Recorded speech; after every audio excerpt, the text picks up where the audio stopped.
د اونۍ ګردۍ میز.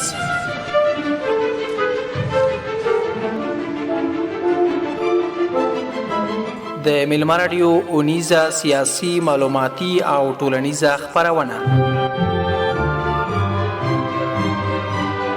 د اونۍ ګردۍ میز.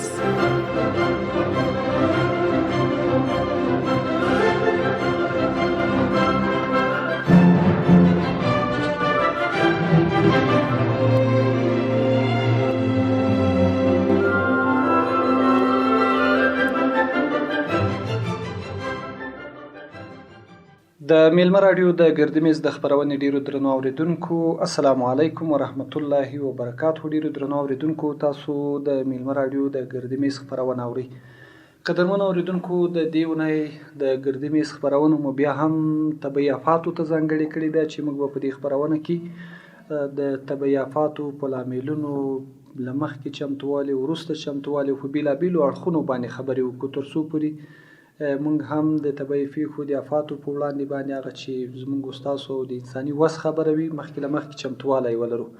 قدرمنو اوریدونکو، موږ د همدې موضوع لپاره پکتیکا کې له پیښو په وړاندې د مبارزې او چمتووالي ریاست محترم استازی عادل شرنوال او هاخوا ځوان رحمت الله جیار صاحب او د دې ترڅنګ زموږ ملګری خبریال او لیکوال جناب حمید الله حمیم صاحب خپرونې ته دعوت کړي دي تر څو د موضوع اړوند له دوی سره هم خبرې وکړو او تاسو زموږ دغه خپرونه را سره واورئ. قدرمنو اوریدونکو، تاسو خپرونه واورئ او د طبیعي آفاتو په اړه باندې بېلابېل معلومات ترلاسه کړئ. طبیعي آفات شاید په دریو مواردو موږ په دې خپرونه کې خبرې وکړو چې زلزلې، سیلابونه او وژنه. په دې اړه باندې به موږ له خپلو قدرمنو میلمنو سره خبرې کوو. نو عادل صاحب محترم، خپرونې ته ښه راغلاست، ستړي مه شئ. مننه، خیر اوسې، کور ودان چې دا فرصت هم برابر کړو او خلکو ته عامه پوهاوی ورکوئ تر څو خلک وپوهول شي او په آینده کې د دو آفاتو مخه یو څه کمه شي. ډېره زیاته مننه. حمیم صاحب محترم. ډېره زیاته مننه. په پیل کې خو خوشحال صاحب له تاسو د راډیو له ټولو کارکوونکو ته سلامونه، مینه او درنښتونه. خوشحاله یو، واقعا ډېره ښه موضوع مو ټاکلې ده او په دې موضوع به انشاءالله له تاسو سره خبرې کوو. مننه. جیار صاحب محترم، تاسو هم ښه راغلاست. ډېره مننه د تاسو او د میلمه راډیو څخه او د ټولو اورېدونکو څخه د خپرونه اوري.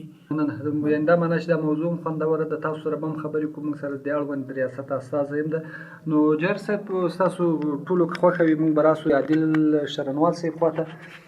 شرنوال صاحب، طبیعي آفات دا یوازې په افغانستان کې نه بلکې په ټوله نړۍ کې دغه سلسله روانه ده او په طبیعي آفاتو کې ځینې داسې مسایل هم دي چې ځینې وخت کې مخکې له مخکې لکه سیلابونو او وژنو دغو ته مخکې له مخکې ځینې چمتووالی نیول کېږي او ځینې بیا داسې چې په تصادفي ډول باندې د الله جل جلاله له لوري بس مقرره وي چې باید هغه څه ترسره شي.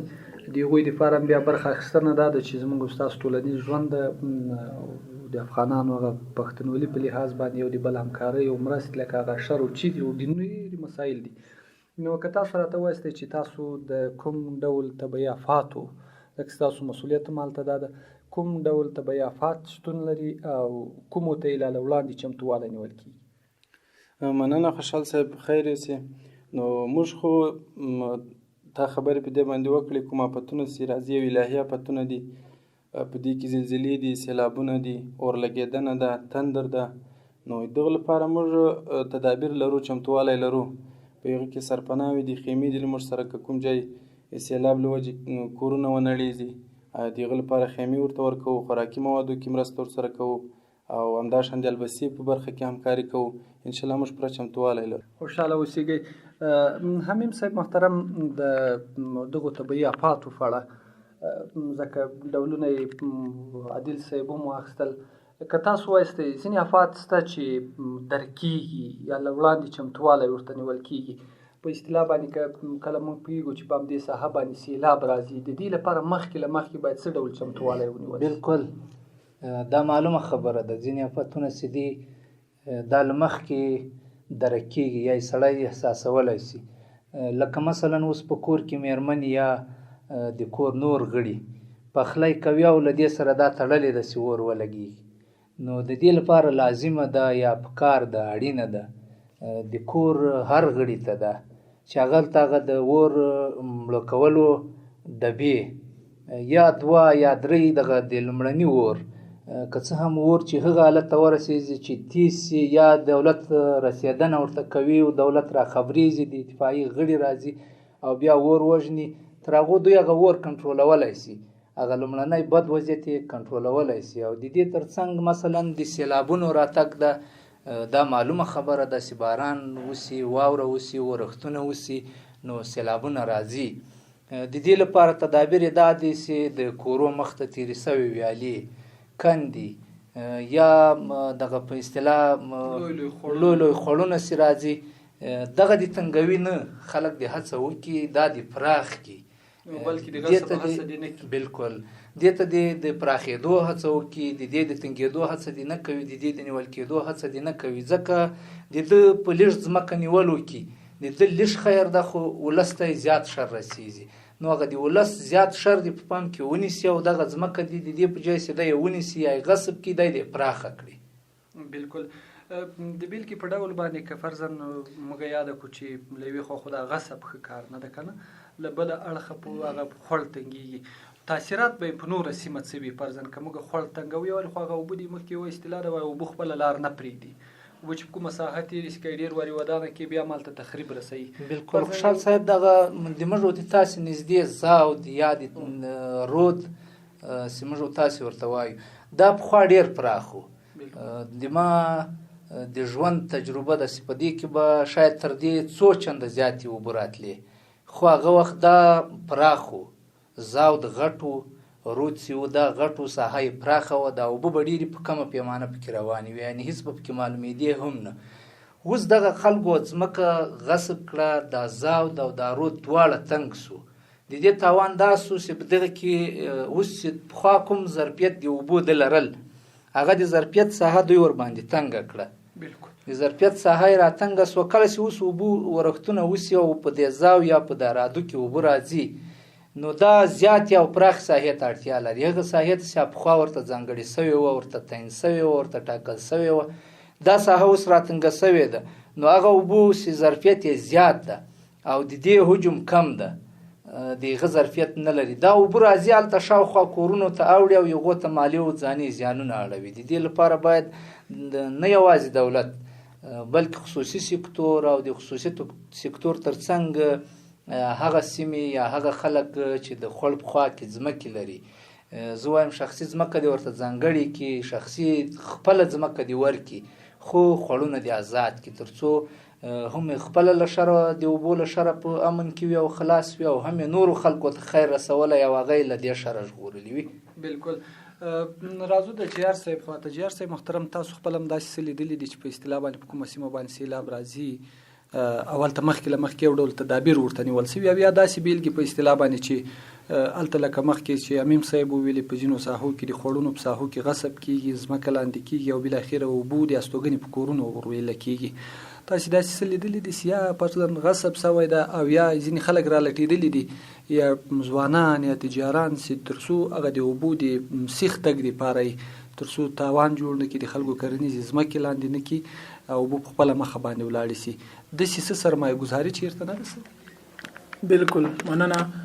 د موږ د ګیانپ ولسوالۍ کې همداسې ډېرې پېښې شوي دي هغو د ولسوالۍ چې کومې د لګاډ یا د خوړ لارې چې دي هغه ډېرې تنګې دي یعنې خلکو خپل ځایونه نیولي دي او پټي جوړ کړي دي د غنمو د کار د حاصلاتو دپاره خو کله چې خوړ راځي په ډېره معنا نو هغوی پټۍ ته زیان رسوي خلکو ته زیان رسوي یعنې ډېر زیانونه یې رامنځته کړي دي دا ښه خبره نه ده که موږ هغه خوړونه موږ تنګ نه کړو یعنې موږ استاد به ویل چې که تاسې ملي ګټې په نظر کې ونیسئ د شخصي ګټې نه ملي ګټې بهتر وبلئ نو هم به ځان ژغورلی وي هم به ټولنه ژغورلی وي که داسې موږ وکړو د ځان په خاطر د ټولنې ګټه ته نظر وکړو خوړونه لوی پرېږدو لارې لویې پرېږدو نو بیا د دې ستونزې سره نه مخ کېږو.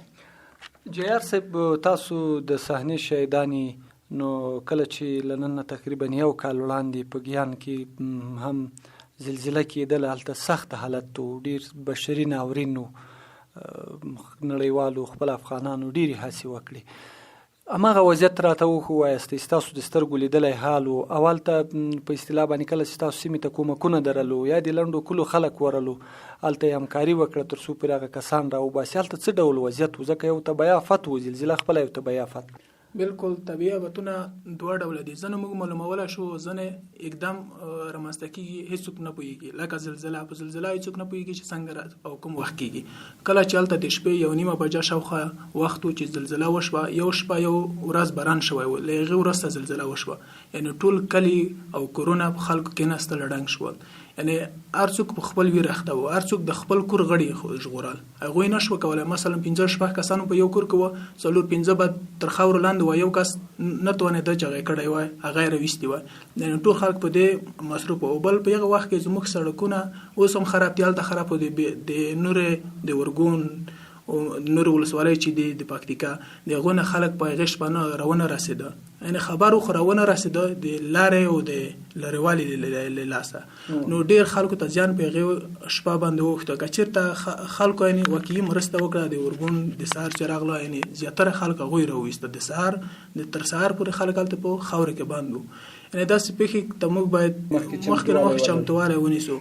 مثلا د موږ د زیات کورونه چړنګ شو، علت یې دغه و چې زموږ کورونه خام و، ول لرګي ډېر په دیوالونو باندې کم ایښي وو. د هغې په خاطر کورونه چې لږ زلزله وخوځېده، کورونه ټول چتونه راوغورځېده په خلکو باندې. یعنې داسې کورونه به و چې دیوالونه به یې ولاړ وو، خو چت به راغورځېدلی. ولې راغورځېدلی و چې هغوی په هغه د کور جوړولو په اصول یې ځان نه و پوه کړی، نه و اما په هوا نه ورته شوی چې موږ باید څه ډول کورونه جوړ کړو چې زموږ بیا په راتلونکي کې داسې اپاتونه نه وژغورل شو. مننه. ډېره مهمه موضوع و چې د زلزلې په وړاندې هم دوی ویل چې یو لوی لامل یې دا و چې په دغه سیمه کې هغه کورونه په ښه معیار نه و جوړ سوي، یا په جګو غونډیو جوړ و او یا په اصطلاح د لرګیو زور اضافه او یا یې دیوالونه ډېر نري وو. نو استاد محترم عادل صاحب، کله چې په کومه ساحه کې زلزله کېږي یا هلته طبیعي آفتونه نازلیږي او یا خلکو ته تاوان اړوي، د بیړنیو پیښو دپاره هم ستاسو چمتوالی بشپړ، یعنې تاسو په هر حالت کې یاستئ، دومره امکانات لرئ چې په سخته ورځ زموږ ستاسو په اصطلاح باندې خلکو ته ورسوئ؟ بالکل. موږ په کم اندازه باندې چې اولیه مرستې دي انشاءالله پوره چمتوالی ورته لرو.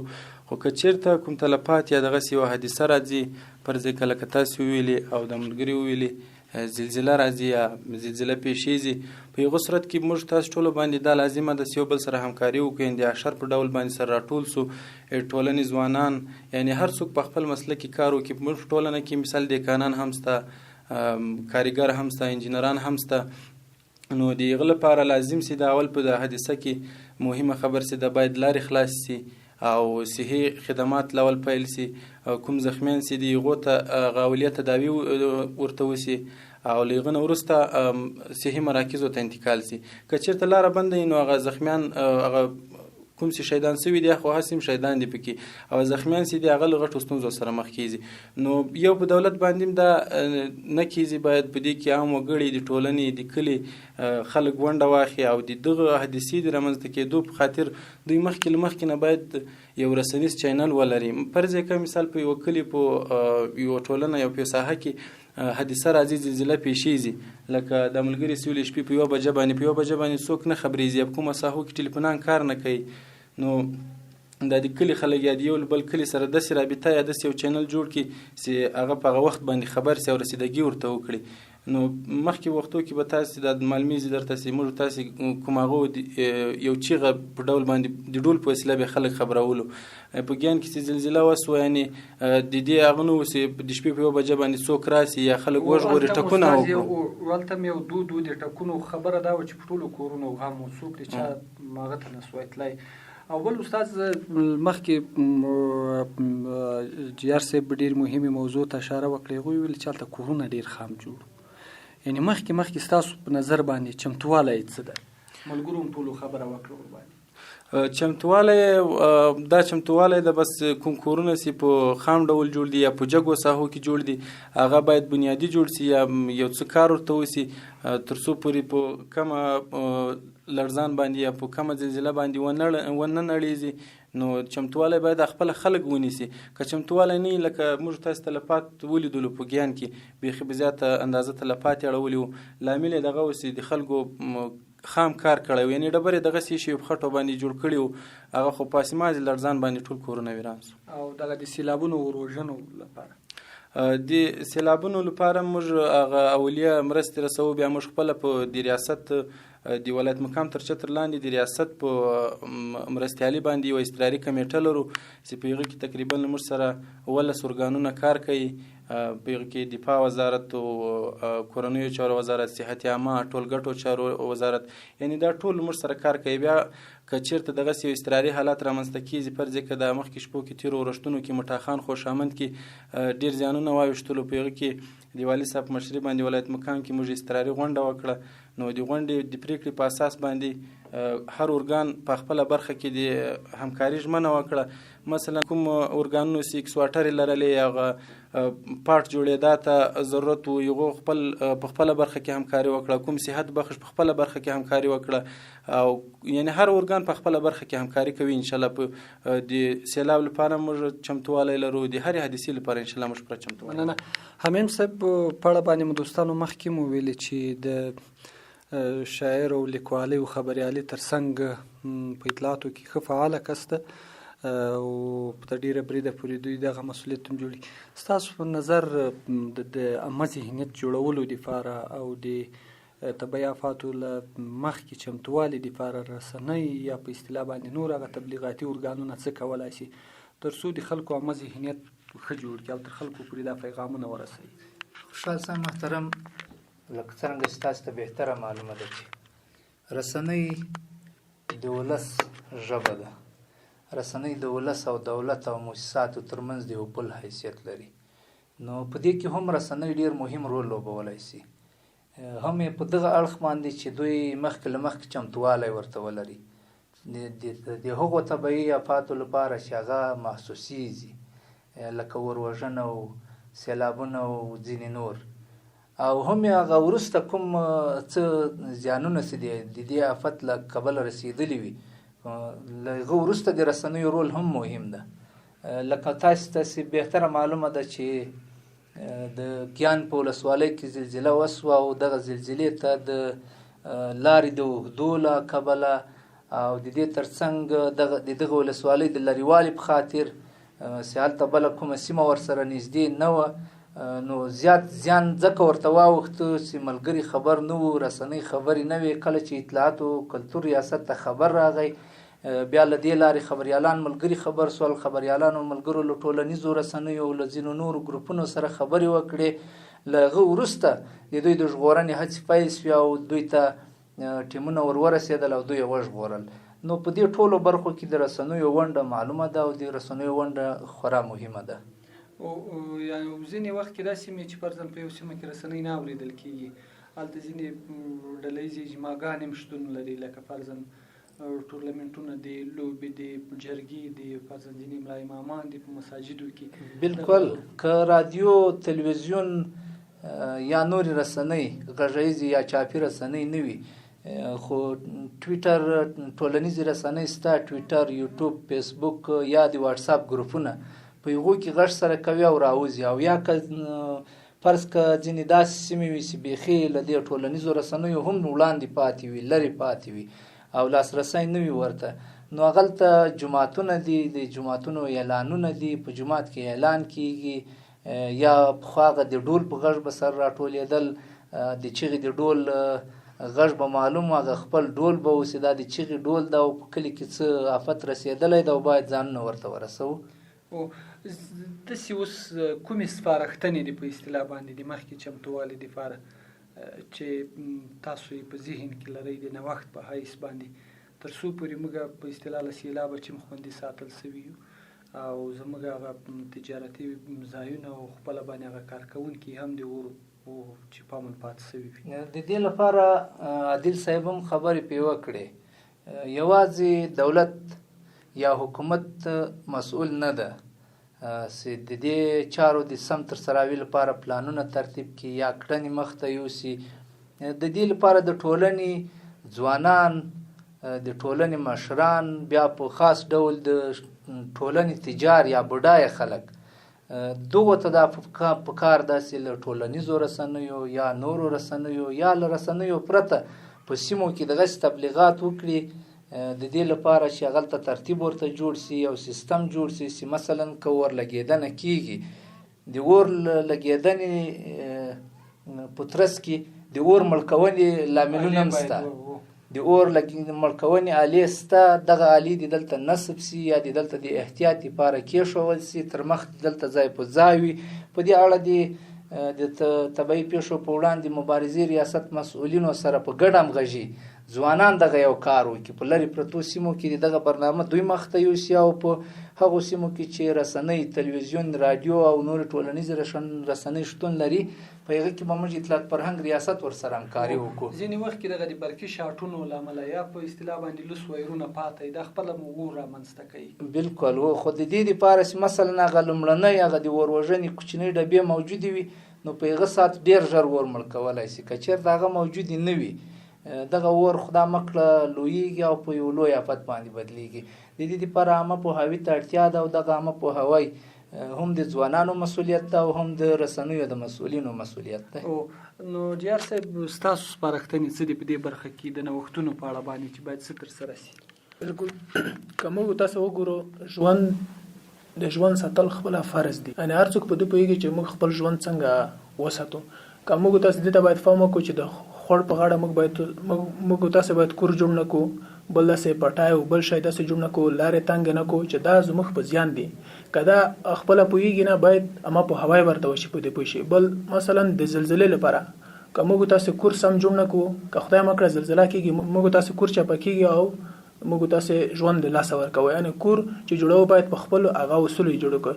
او نور هم داسې د اور لګېدنې یا د نور داسې طبیعي یا مصنوعي پیښې چې کېږي هغې دپاره باید هغه اصول چې کوم دي په هغه موږ تاسې وپېژنو او هم په ځان باندې عملي کړو. خپله کورنۍ ته ووایو، خپله ټولنه ته ووایو، په جومات کې د رسنۍ له لارې د فیسبوک له لارې باید ټول په دې پوه شي چې موږ څنګه خپل ټولنیز ژوند یا د پیښو سره د مبارزې یا هغه څنګه کولی شو. او تاسو د داسې ځینو پیښو شاهدان یاستئ، دا خو مخکې چمتووالي خبره وکنه، یعنې کله چې دغه سیلاب راغلی په کومه ساحه باندې ځینې وخت کې زموږ ستاسو ماشومان هم کله کله په خوړونو کې لوبې کړي، بیا اوبه وړي له ځان سره، یا فرضاً په اصطلاح باندې په همدغه وخت کې څاروي کله کله په خوړونو کې د څروي هلته هغوی ته هم تاوان رسولی وي. نو کله چې سیلاب راځي په اصطلاح ځینې خلک چیغه هم کړي چې له دې خوا سیلاب د روان دغه مخکې یا څوک پوسټ وکړي د ټولنیزو رسنیو کې هغه مخکې خلک لیک خبر وي که نه، نو داسې حالتونه مو څه لیدلي دي؟ شته بالکل. د موږ په ولسوالۍ کې همداسې شته چې څنګه خلک خبر کو او یا څنګه پیښې شوي دي. مثلا کله چې سیلاب راوځي د غره خوا نه نو موږ ډزونه کوو، یعنې د خلک خبر شي، هغه خلک خبرېږي چې باران دی، سیلاب را روان دی، هغه ځانونه لرې کوي. او ډېر هم داسې د موږ ولسوالۍ ټول سړکونه چې دي په لګاټ کې دي، ډېر هم داسې پیښې شوي چې موټر روان وي خبر نه وي، سیلاب راشي هغه موټر ویسي سورلی سي. ډېرې داسې پیښې سره مخامخ شوي یو. او یعنې هلته ستاسو سیمه ټوله غرایزه سیمه ده؟ غرایزه سیمه ده. منځ کې ټول خوړونه تیر دي او موږ سړکونه ټول په خوړونو تا په خپلو سترګو کله داسې څه لیدلي؟ او ډېر مو لیدلي. زموږ مثلا زموږ بازار په خوړ کې ده، هغه ډېر سیلابونه داسې راغلي چې دوکانونو ته اوبه ننوتې دي، دوکانونه یې چپه کړي، همدغسې ټپریګانې دي چې د غریبو خلکو ځان دپاره جوړ کړي وي هغه یې وړي دي. همداسې څاروي او موټر مې لیدلي دي چې سیلابونه وړي دي. مننه. عادل صاحب محترم، ملګرو د نوښتونو په اړه باندې هم خبرې وکړي او دوی بېلابېلې طرحې هم وړاندې کړي. په دې برخه کې ځوانان او خلک څه کولی شي؟ ځکه دا خو هغه زموږ طرحې وي چې موږ وړاندې کړي. فرضاً موږ زه د یو ځوان په حیث باندې د مخکې چمتووالي پروسه هم تېرېږي، په سیمه کې آفت نازلېږي، هلته یو مشکل او ناورین رامنځته کېږي، یعنې خلک څه کولی شي؟ هلته باید څه ډول فعالیت ترسره کړي؟ ما مخکې یادونه وکړه چې چمتووالي کې باید ټولنې وګړي همکاري وکړي او د آفت د رامنځته کېدو په وخت کې باید هم د ټولنې وګړي خپل مسؤلیت ادا کړي. هغه که ځوانان سره راټول سي، یعنې ما یادواري مخکې په دغه مورد باندې وکړه چې اول باید لارې خلاص سي. هغه دې ته منتظر نه سي چې در دولت موږ ته راورسېږي یا دولت راسي بیا موږ یا زخمیانو ته رسیدګي وکړو یا لارې د آفت په وخت کې به لارې څه ډول خلاصې وي؟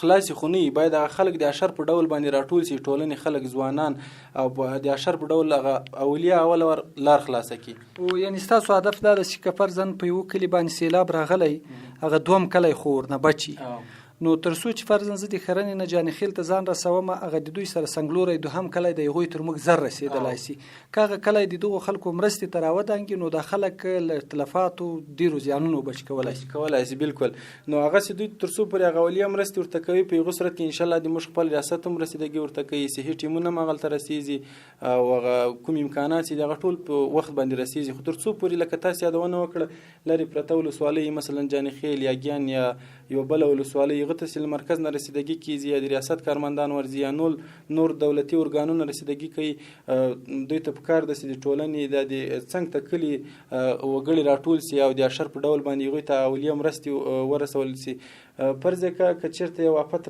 راځي یا د سیلاب له وجې یا د زلزلې له وجې یا د اور لګېدنې له وجې د موږ تاسې ټولنې وګړو ته دا پکار ده چې دوی مخکې له مخکې که ډېر نه حد اقل یو صحي کیټ برابر کړي په هغې کې بنداج یا نور ضروري وسایل چې دي چې صرف از زخمیانو هغه اولیا تداوي پرې وسي نور انشاءالله بیا صحي ټیمونه موږ هلته رسوو او موږ ډېر رسیدګي کوو. تاسو خو په ولسوالیو کې کومې برخې نه لرئ؟ فعلا موږ په ولسوالیو کې کوم برخې هم نه لرو مدیران هم نه لرو په آینده کې انشاءالله الرحمن په پلان کې داسې په هره ولسوالۍ کې موږ خپل مدیر ولرو. او د دې لپاره خو فرضاً دغه طبیعي افات مونږ یاد کړو لکه زلزلې دي سیلابونه دي د ورور دغه کله کله ځینې وخت په لویو تجارتي مارکیټونو کې وروژنه اور رامنځته کېږي چې بیا د وروژله عمله یا اطفایه دوی باید ځان ورسوي. دوی سره هم کومه ګډه کمیټه لرئ؟ تاسو مخکې هم خبرو کې یاده کړه چې موږ یوه اضطراري کمیټه لرله د والي صاحب محترم په مشرۍ باندې وه مخکې که نه. بالکل په دې کې موږ ما ته ته ویلې تقریبا 11 ارګانه دي له موږ سره اطفایم په دې کې له موږ سره سته صحت عامه هم سته راسره معارف ریاست هم سته راسره فرض که اوس په ګیان کې داسې غټه حادثه وه یعنې د تعلیم مرکزونه چې وو هغه هم ړنګ سوي وو معارف په خپل بخش کې کار کوي اطفایه په خپل بخش کې کار کوي او صحت په خپل بخش کې کار کوي نو تر څو پورې چې اطفایه هغه ځای ته رسیږي د مال د خلکو نه غوښتنه دا ده چې دوی مخکې ملګرو یادونه وکړه که چېرې د اور وژنې ډبې ولري او هغه اور لږ کنټرول سي نو انشاءالله اطفایه په وخت باندې رسیږي او بل د اور لګېدا په جریان کې باید موږ تاسې د اور چې لګېدلی لوړ جې ته باید ولاړ نه سو کوشش وکړو چې ټیټې ساحې ته ولاړ شو ځکه اور په ټیټه ساحه کې تقریبا په 10 دقیقې کې په 15 کیلومتره ځي خو پورته بیا تقریبا په 10 دقیقې کې 10 کیلومتره کوي مزل کوي یعنې تلفات یې زیات دي نو موږ تاسې که چېرته خدای نخواسته یو ځای اور لګېږي یا حادثه رامنځته کېږي موږ تاسې کوشش وکړو چې ټیټې ساحې ته ولاړ شو اول ته ځان په امن کې وساتو. دغه تندرونه لوېدل دا یو طبیعي افت ده چې زموږ استاد په دې وروستیو کې پکتیکا کې هم د ځینو پیښو شاهدانو د دې دپاره هم کوم حل لارې شته؟ د دې لپاره خو د ما په نظر داسې خاص حل لارې موږ نه لرو دا خو یو الهي افت ده او داسې د برق سیستم نه کنه او د دوی د لاسنیوي لپاره بیا موږ همکاري کوو هغه د موږ د خپله د وزارت له طریقه یا د مؤسساتو له طریقه نغدي مرسته هم ورسره کیږي له کورنۍ سره یې خوراکي موادو مرسته هم کیږي او د دې د مخنیوي لپاره موږ شی نه لرو. او دا نور نړۍ کې بیا یو هغه دا ده چې ملګري به هم خبرې ورباندې وکړي په نور نړۍ کې داسې ده کله چې چېرته یو بنګله او مارکیټ او مکان او کور جوړېږي بیا دوی دغه د کور په یو داسې ساحه کې چې په اصطلاح ته ډېر دغه انساني استوګنه نه وي هلته یو انتن درئ ځکه دغه مثبت او منفي دواړه چارجونه لري که نه او یو رقم وایر ده چې ډېر دغه راډیوګانو سره هم استعمالیږي هغه یې په ځمکه کې ښخوي نو هماغسې کله چېرته دا تندر لویږي دغه هغه شاټونه یو له بله سره ځي نو دی کوشش کوي چې په همغې خواته ډېر دغه هغه تندر ټکانونه ولاړ سي او په غجې باندې اټیک وکړي پرته له هغه چې هلته خو شی نه خپله باندې وایي دا انسان هم دغسې ځینې چارجونه لري د دوی په بدن کې د په دغه وخت کې تا لاندې دغه وخت کې د دوی وایي دغه د ته هغه په ګوتو په باندې ولاړ شي پل تلې دې نه لګوي ځکه هغه چارجونه بیا له ځمکې سره وصل کېږي شاید ډېرې داسې نورې هم حل لارې واوسېږي خو پر حال حمیم صاحب تاسو د استاد خبرې واورېدلې د پیښو سره د مبارزې د چمتووالي د ریاست مسؤلینو خبرې چې دوی په بېلابېلو برخو کې هم خلکو ته هم سپارښتنې ورکړي یوه خبره دا ده چې ځینې وخت کې ځینې طبیعي افات موږ په خپلو لاس خپله هم رامنځته کوو لکه فرضاً هغوی ته طبیعي افات هم نسو ویلی خو موږ په کور کې ډبه ایښې ده ډبه مو ایښې ده کله کله یې ماشومان خلاصه کړي اور واچوي او دا زموږ هغه د بې احتیاطۍ له امله دا کارونه کیږي. ماشومانو هم ژوند له لاسه ورکړی. یا په اصطلاح باندې دغه ډېر وخت د ژمي په موسمو کې که تاسو ورته فکر وي ځینې خلک په همدغه ډبه باندې تاکونه ګرموي چې بیا ډېر خلک ژوند له لاسه ورکوي. بالکل داسې اساسو شیانو سره څومره احتیاط پکار دی. دا ډیره مهمه خبر ده خوشحال صاحب، او ډیر ځله زما د سترګو په وړاندې داسې پیښ ترسره سوي دي. دا یو خو هغه د روزنې خبره ده چې روزنه شاید د ماشومانو سمه نه وي اخیستې، او بل ماشومتوب وي. د دې ترڅنګ هغه کسان چې مثلا دوی ماشومان هم نه وي، پوی هم وي، ډیر ځله داسې شوي دي کله چې خوړ راسي، اوبه راسي، سیلابونه راوځي، ورښتونه وسي، نو دوی په هغه لومړي سر کې هڅه کوي چې د خوړ مخ ته ورسي، د دې په خاطر چې هلته هغه خاشاک چې راوړی وي هغه راټول کړي. ډیر ځله داسې شوي دي چې دوی د خاشاک راټولولو پر مهال باندې وړل شوي دي. دغه د لوکي کومه فکر کوم د لوکي مو شوه، ورګون کې هم فکر کوم یو ځلې دغسې پیښه وسوه. دوی کوښښ دا کوه، هڅه یې دا وه چې دغه خوړ راوړي، خاشاک راونیسي د کور دپاره. خو اما دا ډیره لوی بېغوري ده او دا ډیره لوی بې احتیاطي ده. له دا ډول بې احتیاطیو او بېغوریو باید ځوانان ځانونه وساتي، که ځوانان وي او که ماشومان وي.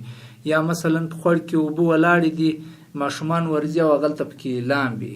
لومړی خو دغه اوبه د لامبلو نه دي، هغه اوبه خړې دي، خرابې دي، په صحي لحاظ باندې د روغتیا له مخې دا اوبه خرابې دي او ناسمې دي. او له بل پلوه ورښتونه زیات وي، هر وخت دا اټکل کېدای شي چې په دوی باندې اوبه راسي، او ډېر ځله داسې پېښ شوي دي چې دوی د خوړ په اوبو کې لامبو وهي یا لامبي یا ساتیري کوي او په دوی باندې اوبه راغلي وي، هغه ماشومان یې خدا مه کړه وړي وي یا زخمیان وي او یا یې په شهادت رسولي وي.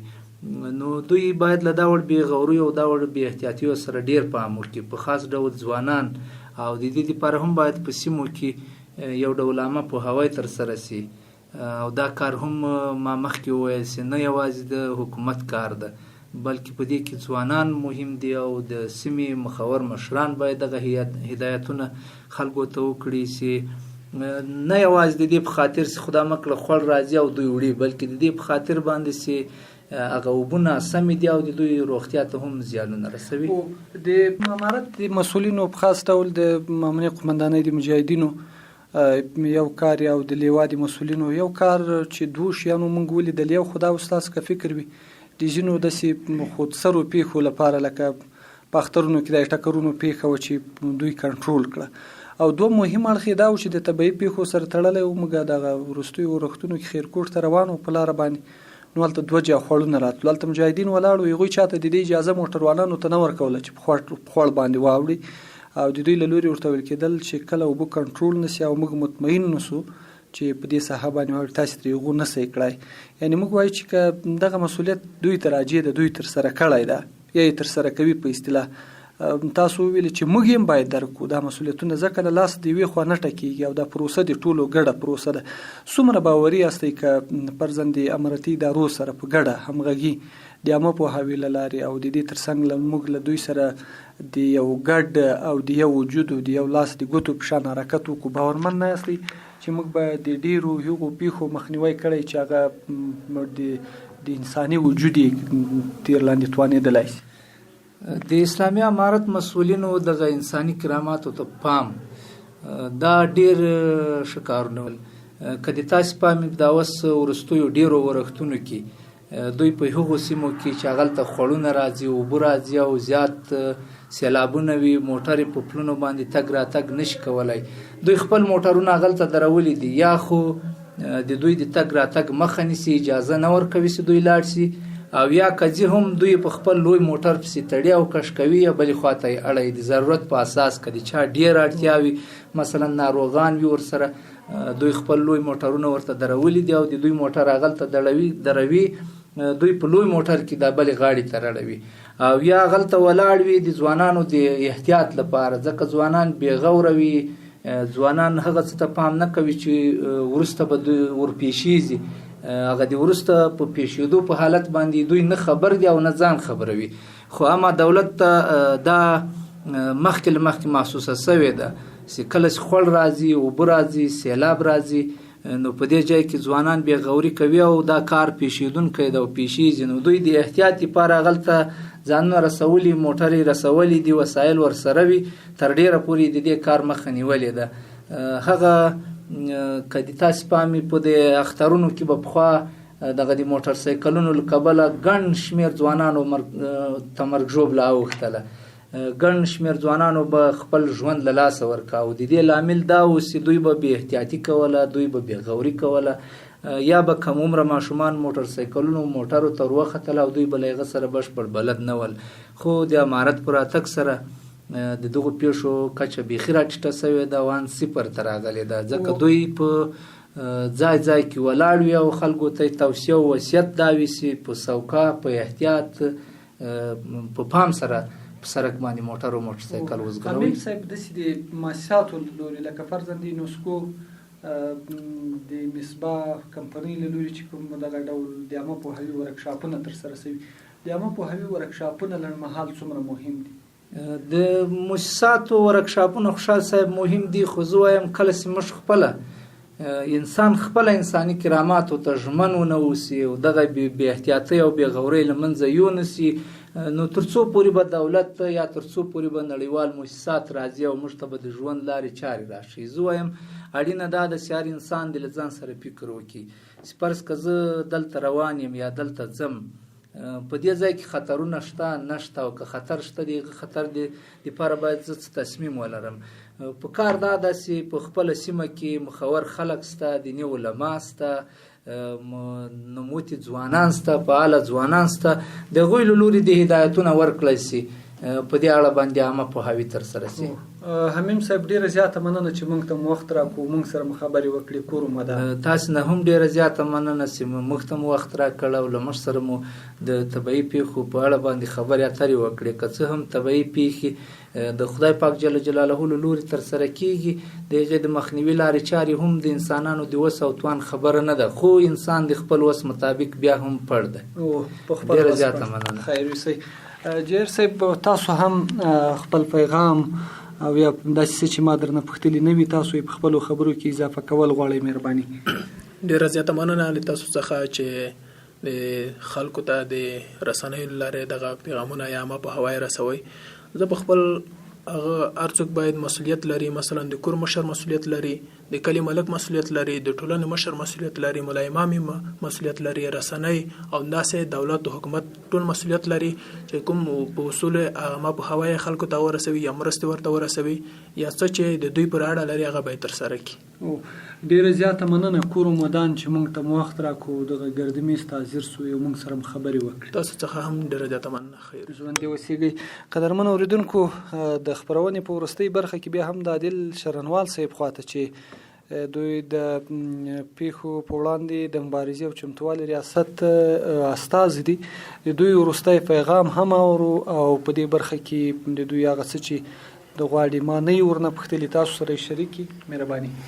مننه. په اول کې خو د تاسو نه او تاسو د ادارې ټیم نه چې موږ ته وخت راکو او د دې زمینه برابر کړه چې د ټولنې خلکو ته دا پیغام ورسوي ترڅو دوی عامه پوهاوی ترلاسه کړي. کور مدان سه او د ما پیغام دا د ټولو وګړو ته لکه جیار صاحب سی ویلي چې هر څوک خپل مسؤلیت لري، نو د رسنۍ باید په خپل بخش کې مسؤلیت ادا کړي، کار وکړي، د پیغام ورسوي تر خلکو. ملا امامان دي په مدارسو کې، په مکتبو کې او د ټولنیزو رسنیو له لارې باید د عامه پوهاوی ترسره شي. ډیره زیاته مننه کور مدان. ډیره مننه. خیر وسې چې موږ ته وخت راکړو. د میلمه رادیو د ګردمیز د خپرونې ډیرو درنو اوریدونکو، تاسو له میلمه رادیو څخه د ګردمیز خپرونه واوریدله چې د دې خپرونې موضوع متبیافاتو ته ځانګړې کړې وه. تر بیا له یوې بلې خپرونې چې بیا به ستاسو درنو اوریدونکو درانه خدمت ته راوړاندې کیږو، تاسو به د کائناتو لا ازال څښتن تعالی ته وسپارو. لوی الله جل جلاله